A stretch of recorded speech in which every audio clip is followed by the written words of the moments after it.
السلام علیکم۔ میں آپ سب لوگوں کے سامنے قرآن پاک کا ترجمہ اور تفصیل بیان کروں گی، جس کا آغاز ہم لوگ پہلے سپارے سے کریں گے۔ بسم اللہ الرحمن الرحیم۔ شروع اللہ کے نام سے جو نہایت مہربان، بہت رحم کرنے والا ہے۔ قرآن پاک کی سب سے پہلی سورت سورہ فاتحہ کا ترجمہ۔ تمام تعریفیں اللہ ہی کے لیے ہیں، وہ جو سارے جہانوں کا رب ہے، نہایت مہربان، بہت رحم کرنے والا ہے، بدلے کے دن کا مالک ہے۔ ہم تیری ہی عبادت کرتے اور تجھ ہی سے مدد چاہتے ہیں۔ دکھا ہمیں سیدھا راستہ، ان لوگوں کا راستہ جس پر تو نے انعام کیا، جس پر تیرا غضب نہیں ہوا اور نہ وہ گمراہ ہوئے۔ تفصیل۔ حضرت ابو سعد بن مولا رضی اللہ تعالیٰ عنہ بیان کرتے ہیں کہ رسول اللہ صلی اللہ علیہ وآلہ وسلم نے فرمایا، میں تمہیں ایک صورت بتاؤں گا جو قرآن میں سب صورتوں سے زیادہ عظمت والی ہے۔ وہ الحمدللہ رب العالمین یعنی سورہ فاتحہ ہے۔ اس میں 7 آیات ہیں جو نماز کی ہر رکعت میں دہرائی جاتی ہے۔ اس حدیث سے یہ بھی معلوم ہوا کہ ہر نماز میں سورہ فاتحہ پڑھنا ضروری ہے۔ حضرت عبادہ بن صامت رضی اللہ تعالیٰ عنہ سے روایت ہے کہ رسول اللہ صلی اللہ علیہ وآلہ وسلم نے فرمایا، جو شخص نماز میں سورہ فاتحہ نہ پڑھے اس کی نماز ہی نہیں۔ ربی اللہ تعالیٰ کے صفاتی ناموں میں سے ہے۔ اس کے معنی ہے تمام کائنات کا پروردگار، خالق، مالک، رازق، آقا اور محافظ، یعنی ہدایت دے۔ ہدایت کی 2 قسمیں ہیں، ایک وہ جو محض اللہ کی توفیق سے میسر آتی ہے، اور دوسری وہ جو انبیاء کرام علیہ السلام اور اللہ کے مخلص اور نیک بندوں کی تعلیم و تبلیغ کے ذریعے سے حاصل ہوتی ہے۔ یہاں ہدایت سے مراد اللہ تعالیٰ سے صراط مستقیم کی رہنمائی اور اس پر استقامت کی دعا ہے، یعنی انبیاء، صدیقین، شہداء اور صالحین کا رستہ، جیسا کہ سورہ نساء کی آیت 69 میں وضاحت ہے۔ نبی اکرم صلی اللہ علیہ وآلہ وسلم نے فرمایا، جب امام غیر المغضوبی علیہم وللضالین کہے تو تم آمین کہو۔ جس کی آمین فرشتوں کے آمین سے ہم آہنگ ہو گئی، اس کے پچھلے گناہ معاف کر دیے جائیں گے۔ اب میں آپ کے سامنے قرآن پاک کی دوسری سورت سورہ بقرہ کا ترجمہ قرآن پاک کے پہلے سپارے کے اربع تک بیان کروں گی، اس کے بعد اس کی تفصیل۔ بسم اللہ الرحمن الرحیم۔ الف لام میم۔ یہ کتاب ہے جس میں کوئی شک نہیں، ہدایت ہے متقین کے لیے، وہ جو غیب پر ایمان لاتے اور نماز قائم کرتے ہیں، اور ہم نے ان کو جو کچھ دیا ہے اس میں سے وہ انفاق یعنی خرچ کرتے ہیں، اور وہ لوگ جو اس پر ایمان لاتے ہیں جو آپ کی طرف نازل کیا گیا اور جو آپ سے پہلے نازل کیا گیا، اور وہ آخرت پر یقین رکھتے ہیں، یہ لوگ ہدایت پر ہیں اپنے رب کی طرف سے، اور یہی فلاح پانے والے ہیں۔ بے شک وہ لوگ جنہوں نے کفر کیا، آپ انہیں ڈرائیں یا نہ ڈرائیں ان کے لیے برابر ہے، وہ ایمان نہیں لائیں گے۔ اللہ نے ان کے دلوں اور ان کے کانوں پر مہر لگا دی ہے، اور ان کی آنکھوں پر پردہ ہے، اور ان کے لیے بہت بڑا عذاب ہے۔ اور بعض لوگ وہ ہیں جو کہتے ہیں کہ ہم اللہ پر اور آخرت کے دن پر ایمان لائے، حالانکہ وہ مومن نہیں ہیں، اور اللہ کو اور ان لوگوں کو دھوکہ دیتے ہیں جو ایمان لائے، مگر وہ اپنے آپ کے سوا کسی کو دھوکہ نہیں دیتے، اور وہ شعور نہیں رکھتے۔ ان کے دلوں میں نفاق کی بیماری ہے، پس اللہ نے ان کی بیماری بڑھا دی ہے، اور ان کے لیے دردناک عذاب ہے، اس بنا پر کہ وہ جھوٹ بولتے تھے، اور جب ان سے کہا جاتا ہے کہ زمین میں فساد نہ کرو تو وہ کہتے ہیں کہ ہم تو صرف اصلاح کرنے والے ہیں۔ سن لو، بے شک وہی فساد کرنے والے ہیں، لیکن وہ شعور نہیں رکھتے۔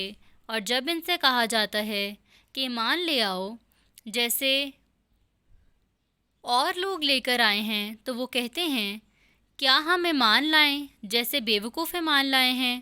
سن لو، بے شک وہی بیوقوف ہیں، لیکن وہ نہیں جانتے۔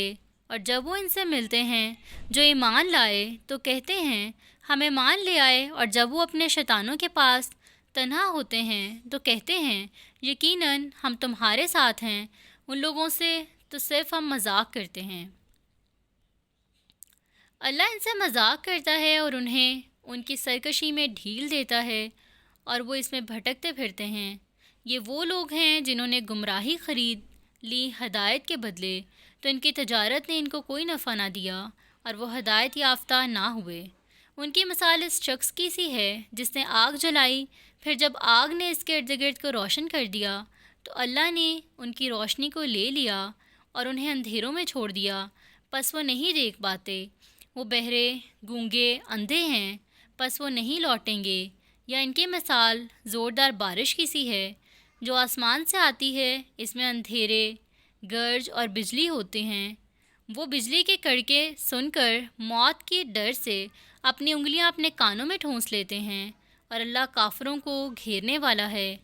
قریب ہے کہ بجلی اچک لے جائے گی ان کی آنکھیں۔ جب بجلی ان پر چمکتی ہے تو وہ اس روشنی میں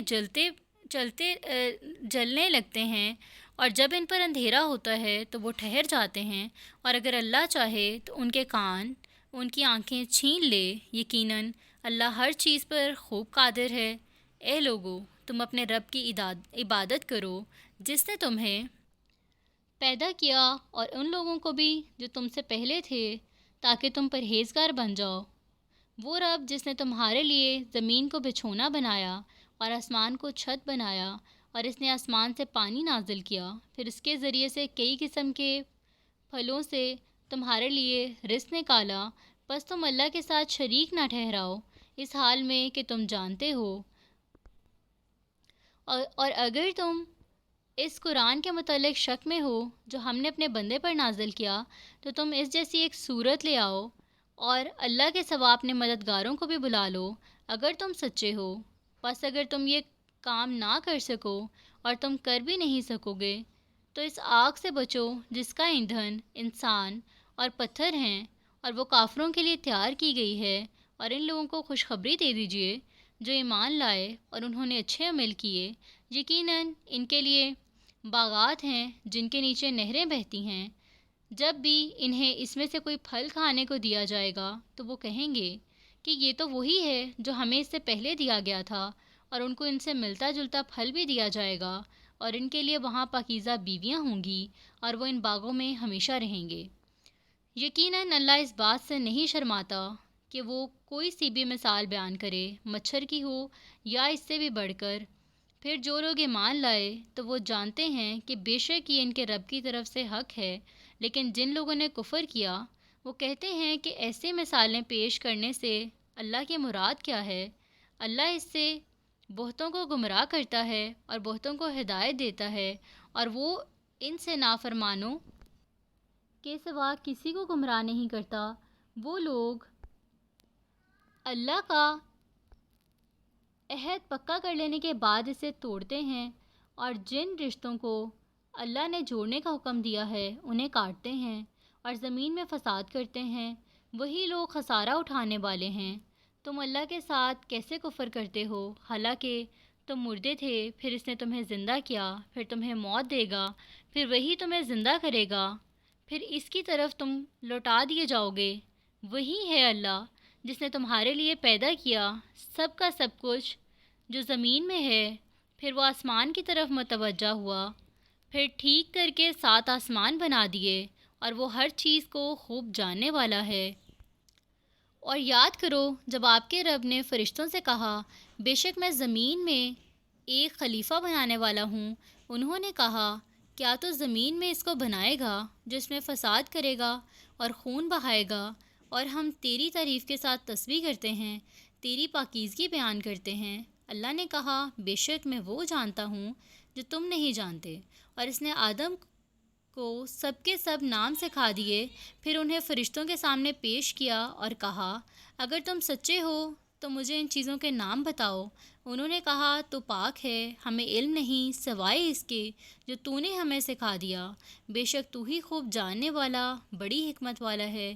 اللہ نے کہا، اے آدم، تو ان چیزوں کے نام بتا دے۔ چنانچہ جب اس نے انہیں ان چیزوں کے نام بتا دیے تو اللہ نے کہا کہ میں نے تم سے نہیں کہا تھا کہ بے شک میں آسمانوں اور زمین کے غیب کو جانتا ہوں، اور وہ بھی جانتا ہوں جو تم ظاہر کرتے ہو اور جو چھپاتے ہو؟ اور جب ہم نے فرشتوں سے کہا کہ تم آدم کو سجدہ کرو تو سوائے ابلیس کے سب نے سجدہ کیا، اس نے انکار کیا اور تکبر کیا اور وہ کافروں میں سے ہو گیا۔ اور ہم نے کہا اے آدم، تو اور تیری بیوی جنت میں رہو اور اس میں سے سیر ہو کر کھاؤ جہاں سے چاہو، لیکن اس درخت کے قریب مت جانا ورنہ تم دونوں ظالموں میں سے ہو جاؤ گے۔ پھر شیطان نے ان کو اس سے پھسلا دیا اور انہیں اس سے نکلوا دیا جس میں وہ تھے، اور ہم نے کہا یہاں سے اترو، تم میں سے بعض لوگ بعض کے دشمن ہیں اور تمہارے لیے زمین میں ٹھکانہ ہے اور تمہیں ایک خاص وقت تک اس سے فائدہ اٹھانا ہے۔ پھر آدم نے اپنے رب سے چند کلمے سیکھے تو اللہ نے مہربانی کرتے ہوئے اس پر توجہ دی، بے شک وہی بہت توبہ قبول کرنے والا نہایت رحم کرنے والا ہے۔ ہم نے کہا تم یہاں سے اترو، پھر اگر تمہارے پاس میری طرف سے کوئی ہدایت آئے تو جس نے میری ہدایت کی پیروی کی تو ان پر کوئی خوف نہ ہوگا اور نہ ہی وہ غمگین ہوں گے، اور جن لوگوں نے کفر کیا اور ہماری آیتوں کو جھٹلایا وہی دوزخ والے ہیں، وہ اس میں ہمیشہ رہیں گے۔ اے بنی اسرائیل، تم میری وہ نعمت یاد کرو جو میں نے تم پر انعام کی، اور تم میرا عہد پورا کرو، میں تمہارے عہد پورے کروں گا، اور مجھ ہی سے ڈرو، اور اس کتاب پر ایمان لاؤ جو میں نے نازل کی، جبکہ وہ اس کتاب کی تصدیق کرنے والی ہے جو تمہارے پاس ہے، اور تم اس کا سب سے پہلے انکار کرنے والے نہ بنو، اور تم میری آیتوں کو تھوڑی قیمت میں نہ بیچو، اور مجھ ہی سے ڈرو، اور حق کو باطل کے ساتھ غلط ملت نہ کرو، اور حق کو مت چھپاؤ، حالانکہ تم جانتے ہو، اور نماز قائم کرو اور زکوٰۃ دو اور رکوع کرنے والوں کے ساتھ رکوع کرو۔ کیا تم لوگوں کو نیکی کا حکم دیتے ہو اور اپنے آپ کو بھول جاتے ہو، حالانکہ تم کتاب پڑھتے ہو؟ پھر کیا تم عقل نہیں رکھتے؟ اور تم صبر اور نماز کے ذریعے سے اللہ کی مدد طلب کرو، اور بے شک یہ بہت بھاری ہے مگر عاجزوں کرنے والوں پر بھاری نہیں۔ جو لوگ اس بات کا یقین رکھتے ہیں کہ وہ اپنے رب سے ضرور ملنے والے ہیں، اور میں آپ سب کے سامنے سورہ بقرہ کی تفصیل پہلے سپارے کے اربع تک بیان کروں گی۔ متقین سے مراد وہ لوگ ہیں جو صرف اللہ سے ڈرتے ہیں اور ان کاموں سے باز رہتے ہیں جن سے اللہ نے منع فرمایا۔ ویسے تو یہ کتاب تمام انسانوں کے ہدایت کے لیے نازل ہوئی، لیکن اس چشمہ فیض سے سراب وہی لوگ ہوں گے جن کے دلوں میں اللہ کا خوف ہوگا، کیونکہ جس کے دل میں مرنے کے بعد جواب دہی کا احساس اور فکر ہی نہیں، اس کے اندر ہدایت کی طلب یا گمراہی سے بچنے کا جذبہ ہی نہیں ہوگا، تو اسے ہدایت کہاں اور کیوں کر حاصل ہوگی؟ غیبی کے لغوی معنی ہیں اندیکھا، تاہم یہ لفظ بڑی جامعیت اور وسعت رکھتا ہے۔ اس میں وہ تمام چیزیں داخل ہیں جن کا ادراک اس دنیا میں عقل سے ہو سکتا ہے، نہ حواس سے، جیسے وجود باری تعالیٰ، ملائکہ، حیات بعد الممات وغیرہ۔ ایمان بالغیب سے مراد اللہ اور اس کے رسول اللہ صلی اللہ علیہ وآلہ وسلم کی بتائی ہوئی ان تمام باتوں پر یقین رکھنا ہے جو عقل و حواس سے ماورا ہیں، یعنی اللہ پر ایمان لانا، فرشتوں کو ماننا، کتب آسمانی کو ماننا، رسولوں کو تسلیم کرنا، قیامت اور ان کی تفصیلات کو حقیقی سمجھنا، اور تقدیر پر اعتقاد رکھنا۔ اسی طرح اللہ اور اس کے رسول نے ماضی، حال اور مستقبل کے جن امور کی خبر دی ہے انہیں بالکل برحق اور اٹل ماننا بھی ایمان بالغیب کا ضروری حصہ ہے۔ اقامت الصلاۃ کا مطلب یہ ہے کہ ہر مسلمان مرد و عورت کو دن میں 5 نمازیں ان کے مقررہ اوقات میں باقاعدگی سے ادا کرنی چاہیے، مرد کو مسجد میں جماعت کے ساتھ اور عورت کو اپنے گھر میں۔ ہر صاحب اختیار پر واجب ہے کہ اس کے دائرہ اختیار میں جتنے لوگ بھی آتے ہوں ان سب کو نماز کی پابندی کروائیں۔ نبی کریم صلی اللہ علیہ وآلہ وسلم نے نماز کے بارے میں یہ بھی فرمایا کہ نماز اس طرح پڑھو جیسے تم نے مجھے نماز پڑھتے دیکھا۔ انفاق سے مراد اللہ کی راہ میں خرچ کرنا ہے، اس میں زکوٰۃ بھی آ جاتی ہے اور عام صدقہ و خیرات بھی، حتیٰ کہ بیوی بچوں اور دیگر اہل خانہ کی کفالت بھی، بشرط یہ کہ حاصل کردہ مال صرف حلال ذرائع پر مبنی ہو۔ زکوٰۃ سے مراد یہ ہے کہ ایک مسلمان کا ملکیتی مال و جائیداد وغیرہ جب ایک مخصوص نصاب کو پہنچ جائے اور اس پر پورا سال گزر جائے تو اس کا متعین حصہ مسلمان معاشرے کے غرباء و مساکین کا حق ہے جسے ان تک پہنچانا واجب ہے۔ یعنی اسلام کے بنیادی عقائد پر، جیسا کہ حدیث میں ہے، اسلام کی بنیاد 5 چیزوں پر ہے: اس بات کی شہادت دینا کہ اللہ کے سوا کوئی معبود نہیں اور محمد صلی اللہ علیہ وآلہ وسلم اللہ کے رسول ہیں، نماز قائم کرنا، زکوٰۃ ادا کرنا، حج کرنا اور رمضان کے روزے رکھنا۔ حضرت عبداللہ بن مسعود رضی اللہ تعالیٰ عنہ کہتے ہیں، میں نے نبی کریم صلی اللہ علیہ وآلہ وسلم سے پوچھا کہ اللہ کے ہاں کون سا گناہ سب سے بڑا ہے؟